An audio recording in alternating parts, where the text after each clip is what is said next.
If you're looking for a decent show to check out, you should look no further than the classic Western series Bonanza. The show was a huge success after its second season and also helped launch the careers of several high-profile actors, including the late greats Michael Landon, Dan Blocker, and Lorne Greene. Even though not every cast member was pleased with the program, a lot of folks look back fondly on Bonanza for its character development and unique plotlines. Fans probably remember how the last season seemed kind of like it was cut short. Bonanza had been canceled at the time, but it's pretty much a miracle it even made it as far as it did. It could have easily been canceled after its first season, but fortunately, it managed to limp along for a year before viewers at home started catching wind of how amazing it was. Let's take a moment to look back in time to recognize how Bonanza barely managed to stay afloat past its first season. We'll give you a rundown on what the show was about and what obstacles it had to compete with just to avoid the dreaded acts of network cancellation. Bonanza was all about the Cartwright family. Bonanza first hit the air in 1959 and ran for 14 action-packed seasons. It aired on NBC and became the network's longest-running Western program. Audiences couldn't get enough, and critics took kindly to it as well.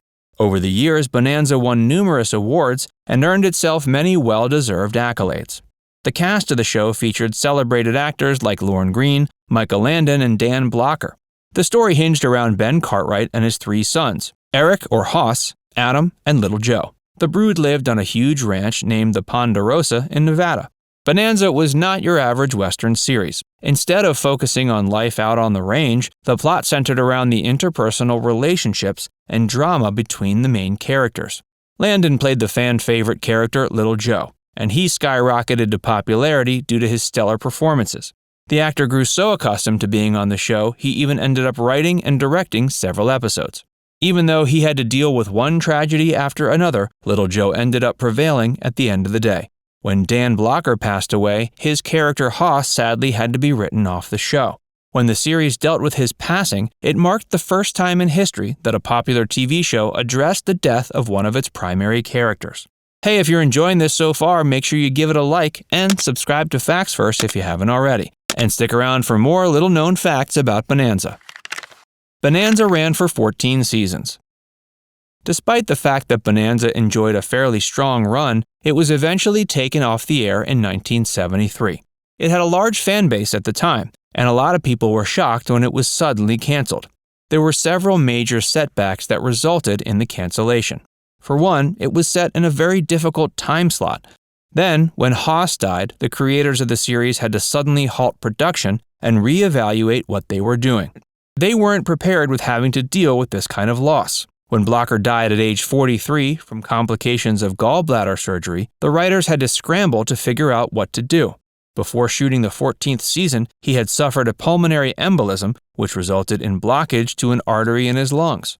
Michael Landon was tinkering on a script at the time that would have kicked the season off with a bang, but he had to make several major changes to the script while the showrunners figured out what they were going to do without Hoss. Some fans were pretty dissatisfied with the show's series finale, but the episode was the result of the writers clamoring to rewrite the script to accommodate the loss of the very important and quintessential to the plot cast member. There simply wasn't enough time to pen a good ending to the series, since no one was prepared for the unfortunate turn of events. Bonanza almost got canceled after season 1. A lot of folks probably don't realize it, but the classic Western barely managed to survive past its first season. Over the years, it managed to pull a full 180 and amassed a viewer base that competed with other popular programs. But for its first season, Bonanza wasn't even able to make it into the top 30 shows of the year. Regardless, NBC decided to keep the Western alive for another season to see how it would fare. It benefited greatly from the fact that it was one of the first TV shows to be released in color. After the network switched up its time slot, its ratings began to rise. From 1964 to 67, it rose to the top of the ratings charts, becoming one of the highest-rated shows on television. Mark Twain very easily could have been the Cartwrights' neighbor. Samuel Clemens lived in Virginia City, Nevada back in the 1860s. He relocated there in hopes of striking it rich in the silver mines, but he ended up working for the local newspaper, the Territorial Enterprise, instead. It was while he was working there that he adopted the pen name Mark Twain, and the rest is history. Bonanza was one of the final victims of the so-called rural purge. In the 70s, the TV networks all pretty much decided that rural country-themed shows were no longer in vogue and began nixing them from their lineups. Bonanza, unfortunately, wasn't exempt from this process. Even though it remained on the air after the initial purge of 1971, it was given the boot in 73. Before getting cut, however, it was moved to a different time slot, pitting it against the All in the Family spin-off series. The only show to last longer than Bonanza in the same category was Gunsmoke, which was also canceled in 1975. Lorne Greene earned the nickname the Voice of Doom.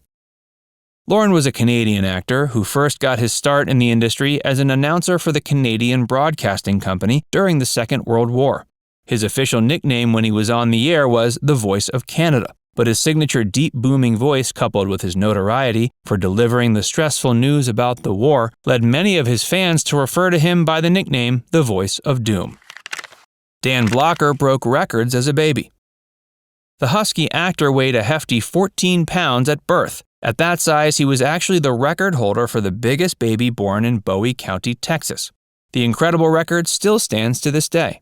We send condolences to his mother. But who knew that little chubby baby would grow up to be such a big deal? Blocker founded the Bonanza chain of restaurants. The popular chain of buffet restaurants was in fact named after the show, and even founded by a member of its cast. Blocker started the chain in 1963, and by 1989 they had expanded to over 600 locations worldwide. Ponderosa restaurants burst onto the scene in the early 70s and expanded to the U.S. in the early 80s. As of 2021, both chains are actually owned and operated by the same company. Michael Landon got his name in an unexpected way. Landon was born Eugene Maurice Orowitz in 1936. He grew up in Queens, New York. His mother Peggy was a dancer and comedian, and his father Eli was a Jewish entertainer that wanted nothing but the best for his child. Landon started appearing on television in 1956 in the show Telephone Time. When it came time for him to pick his stage name, he simply thumbed through the phone book until he found a name he liked. He kept that name for the remainder of his career. The cast wore the same outfits for a very good reason. From the 4th season onward, the Cartwrights all rocked the same clothes, much like a cartoon character.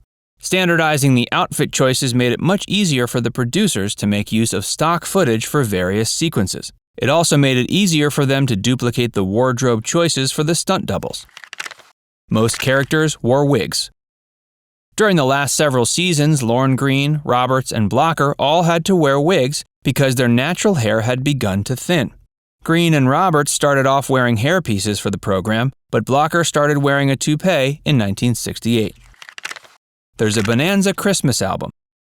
Next solstice season, be sure to add the Bonanza Christmas album to your festive playlist. In 1964, the 4 Cartwright cast members got together and recorded Christmas at Ponderosa. The album featured classic holiday ditties like Jingle Bells and Deck the Halls. Which classic Western TV series resonated the most with you, Bonanza or Gunsmoke? Let us know what you think in the comments section below. And before you go, make sure you give this video a like and subscribe to Factsverse if you haven't already. Click the bell icon to stay updated on all our latest content.